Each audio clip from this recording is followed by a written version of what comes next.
जय गुरुदेव। प्रणाम सभी को। निरोग जीवन के महत्वपूर्ण सूत्र अध्याय 5। लास्ट टॉपिक में हमने पढ़ा कि हम नमक के बिना भी रह सकते हैं, क्योंकि हमें जितने नमक की आवश्यकता होती है वो हमें वनस्पतियों से और फलों से मिल जाता है। तो हमें अतिरिक्त नमक डालने की ज़रूरत नहीं है, और ज़्यादा नमक हमारे शरीर के लिए हानिकारक ही होता है। चलिए आज के टॉपिक की तरफ आगे बढ़ते हैं।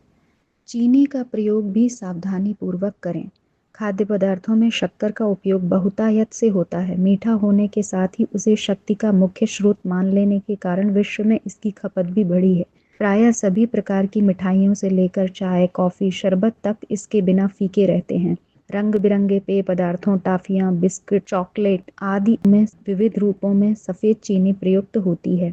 इनका सर्वाधिक उपयोग बच्चे करते हैं और आए दिन पेट खराब होने, स्वास्थ्य बिगड़ने की शिकायत करते हैं। इस संदर्भ में स्वास्थ्य विज्ञानियों ने गहन अनुसंधान किए हैं और जो निष्कर्ष प्रस्तुत किए हैं वे आश्चर्यचकित करने वाले हैं। पिछले दिनों अमेरिका के स्वास्थ्य विभाग के बच्चों पर कुपोषण के प्रभाव का अपने देश के 10 प्रांतों में व्यापक सर्वेक्षण कराया। पाया गया कि 1 से 5 वर्ष के लगभग 22% बच्चे एनीमिया रोग से ग्रस्त थे। सर्वेक्षण में यह भी पाया गया कि 6 से 18 वर्ष तक के बच्चे एक वर्ष में 160 पाउंड से भी ज़्यादा चीनी का उपयोग करते हैं। फलस्वरूप चीनी की बहुलता के कारण दांत खराब होने के साथ साथ पाचन प्रणाली भी अस्त व्यस्त हो जाती है। विशेषज्ञों का कहना है कि अधिक शक्कर खाने से रक्त में शर्करा का स्तर शीघ्र ही बढ़ जाता है, जिसके परिणाम स्वरूप अंतःस्रावी प्रणाली जैसे पैनक्रियाज जन्य अनुक्रिया को प्रोत्साहन मिलता है। इसकी परिणति मस्तिष्क और केंद्रीय नाड़ी मंडल को रक्त शर्करा की कमी के रूप में सामने आती है, जिसे हाइपोग्लाइसेमिया नामक बीमारी के रूप में जाना जाता है। न्यूयॉर्क के वरिष्ठ चिकित्सक डॉक्टर जॉन डब्ल्यू टिंटोरा ने अपनी एक रिपोर्ट में बताया है कि अमेरिका के पागल खानों में बहुधा 80% रोगियों को कोई मस्तिष्क दोष नहीं होता, वरन वे रक्त में शर्करा की कमी से उत्पन्न उक्त रोग से ग्रस्त होते हैं, क्योंकि मस्तिष्क का पोषण मुख्यतः रक्त द्वारा पहुंचाए गए शर्करा से होता है। इसलिए रक्त शर्करा की कमी का दुष्प्रभाव सबसे पहले मस्तिष्क में ही दृष्टिगोचर होता है। अधिकांश चिकित्सक इस गड़बड़ी को मस्तिष्कीय बीमारी समझ बैठते हैं और रोगियों को पागल खाने में बंद कर दिया जाता है।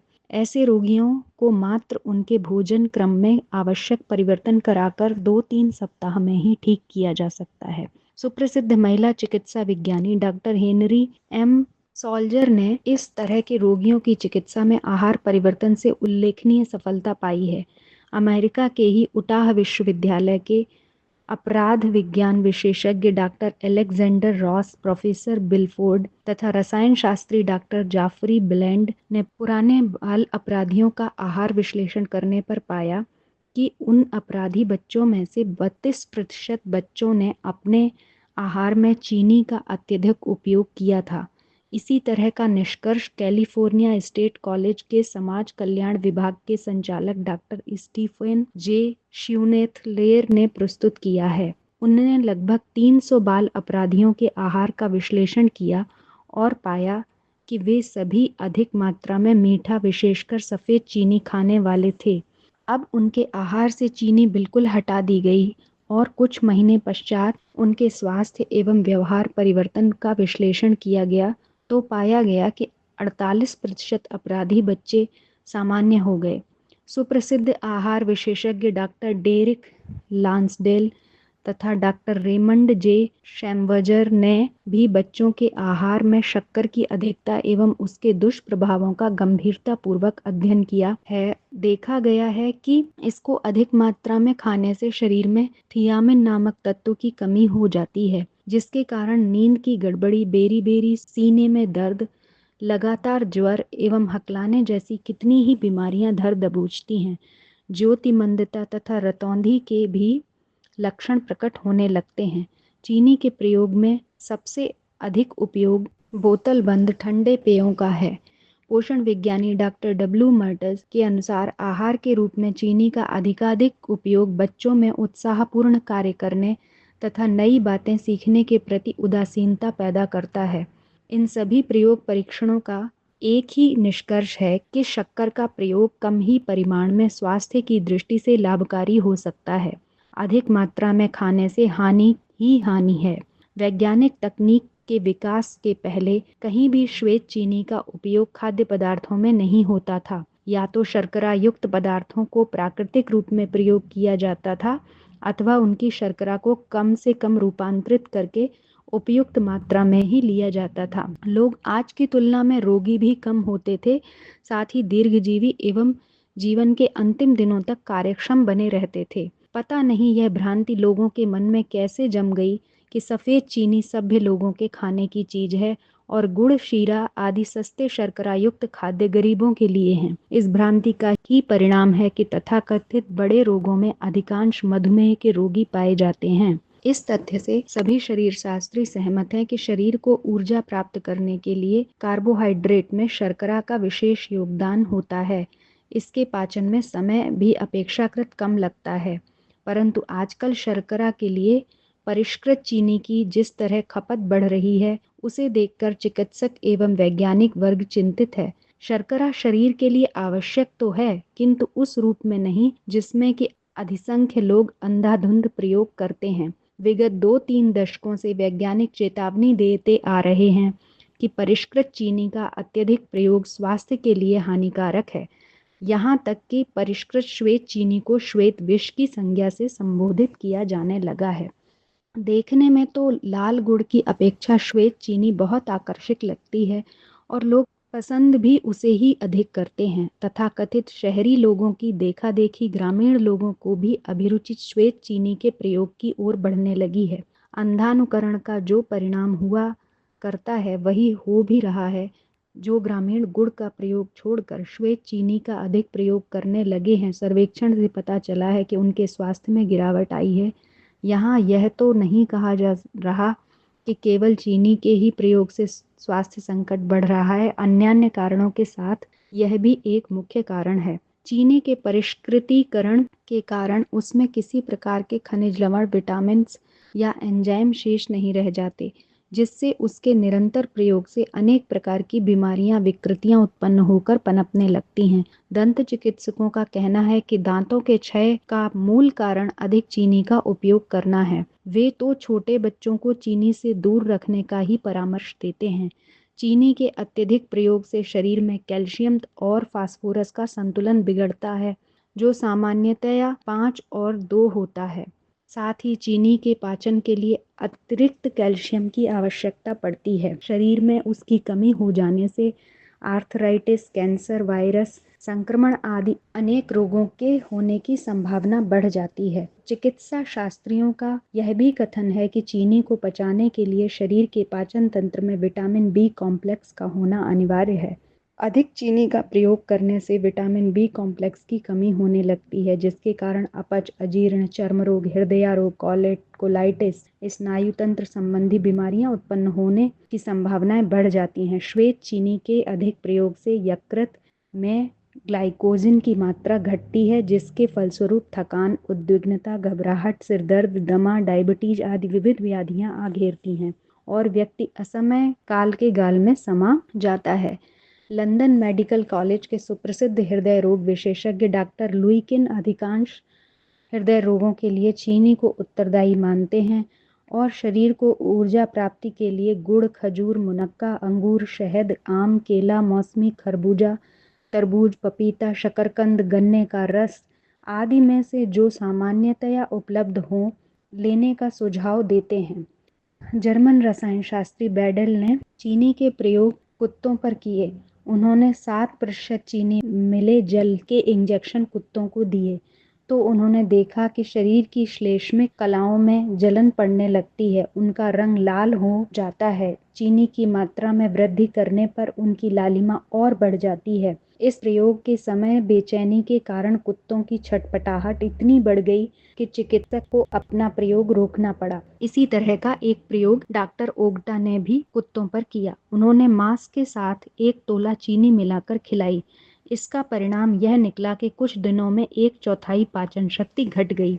एचिसन टाबर्टसन नामक चिकित्सक ने वायु व नेत्र रोग से पीड़ित रोगियों को 100 ग्राम चीनी का शरबत 250 ग्राम पानी में बनाकर दिया तो थोड़ी ही देर में रोगियों की हालत बिगड़ने लगी। अधिकतर लोगों को उल्टियां हुई, पेट में दर्द और छाती में जलन पड़ने लगी, दांत खट्टे हो गए। इन्हीं रोगियों को जब फल की शर्करा पिलाई गई तो कोई कष्ट नहीं हुआ। डॉक्टर टाबर्टसन ने यह भी देखा कि नाश्ते में चीनी का अधिक उपयोग करने से आमाशय की श्लेष्मिक कलाओं से श्लेष्मा इतना अधिक निकलता है कि पाचन तंत्र को ही कमजोर बना देता है। अमेरिका के मिशिगन विश्वविद्यालय के दांत विशेषज्ञ का कहना है कि चीनी का सबसे अधिक कुप्रभाव दांतों पर पड़ता है। उन्होंने देखा कि जिन बालकों के आहार में मिठाइयों को स्थान दिया गया था उनके दांत शीघ्र ही खराब होने लगे और जब मीठी चीजें निकाल दी गईं तो उनके दांत पुनः स्वस्थ हो गए।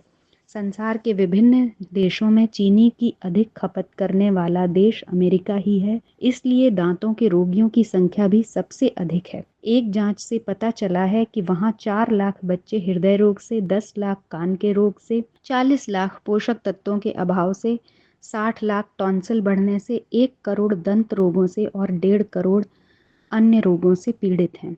रोगी बच्चों की इतनी बड़ी संख्या का मुख्य कारण चीनी से बनी मिठाइयों का उपयोग करना है।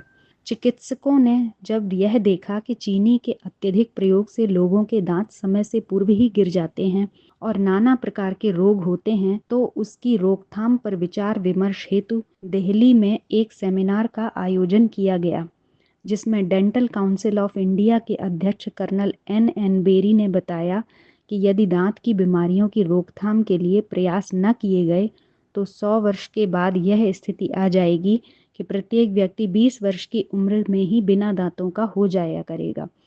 आज से 14 वर्ष पूर्व नॉर्थ कैरोलिना अमेरिका के चिकित्सक सैंडर ने संधियों की सूजन का रोग जिन आज से 14 वर्ष पूर्व नॉर्थ कैरोलिना अमेरिका के चिकित्सक सैंडर ने संधियों की सूजन का रोग जिन बच्चों को था उनका इलाज करने से पूर्व मिठाई बिल्कुल बंद करा दी। कुछ दिनों बाद उन्होंने देखा कि मिठाई खाने वाले बच्चों की अपेक्षा इनका स्वास्थ्य शीघ्र सुधर गया। अब चीनी का प्रयोग अधिक मात्रा में किया जाता है तो उसका विशेष अंश आंतों में एकत्रित होने लगता है, जिससे पेट में वायु बनने लगती है। मधुमेह, आंव, मंदाग्नि, अजीर्ण, आंतों में जलन, जीभ पर दाने तथा हृदय रोग जैसी अनेक बीमारियां इसी शक्कर की देन है। चीनी के उपयोग से संपूर्ण शरीर ही विषाक्त हो जाता है। शरीर की अस्थियां दुर्बल, मांसपेशियां अशक्त तथा शरीर में लौह एवं अनेक जीवन तत्वों की कमी आ जाती है। अनेक रोगों को जन्म देने के कारण चिकित्सक चीनी को स्वास्थ्य का शत्रु मानने लगे हैं। चीनी के तैयार करने का ढंग ही इतना दोषपूर्ण है कि अंत में सिवाय मिठास के कुछ और शेष ही नहीं रहता। फिर भी इस मीठे विष को लोगों को चाव से खाता देख आश्चर्य होता है। शरीर शास्त्रियों ने शर्करा को कार्बोहाइड्रेट की तरह उपयोगी माना है। भोजन में प्रयुक्त होने वाली शर्करा को हम 4 रूपों में देख सकते हैं: अन्न के पाचन से बनी, फलों की मिठास से प्राप्त, दूध से मिलने वाली, गन्ने से बनी। इन 4 प्रकार की मिठास में अधिकतर लोग गन्ने से बनी शक्कर से ही अधिक परिचित हैं, पर शरीर का उपयोग सामान्य रूप से अन्य शर्कराओं की तरह नहीं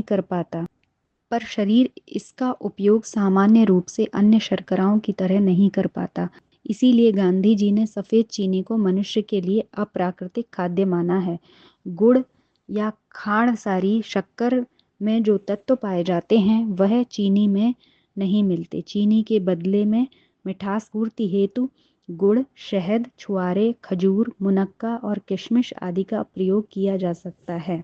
यह खाने में भी स्वादिष्ट लगते हैं और साथ ही कैल्शियम, प्रोटीन और लौह जैसे तत्वों की भी प्राप्ति हो जाती है।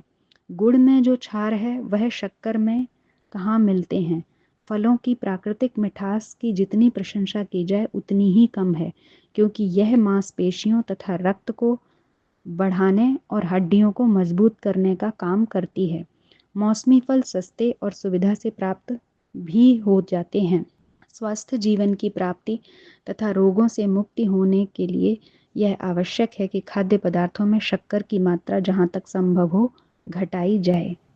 तो आज के टॉपिक में हमने पढ़ा कि जो सफ़ेद चीनी है वो हमारे स्वास्थ्य के लिए सफ़ेद विष की तरह है, तो उसका प्रयोग हमें नहीं करना चाहिए, या जितना हो सके उतना हम उसे कम कर दें, क्योंकि वो हमारे स्वास्थ्य के लिए अच्छी नहीं है। उसके स्थान पर गुड़ से बनी चीनी का प्रयोग, खजूर, मुनक्का, किशमिश, इनका प्रयोग हम कर सकते हैं, क्योंकि इनमें जो चीनी है वो हानिकारक नहीं होती है।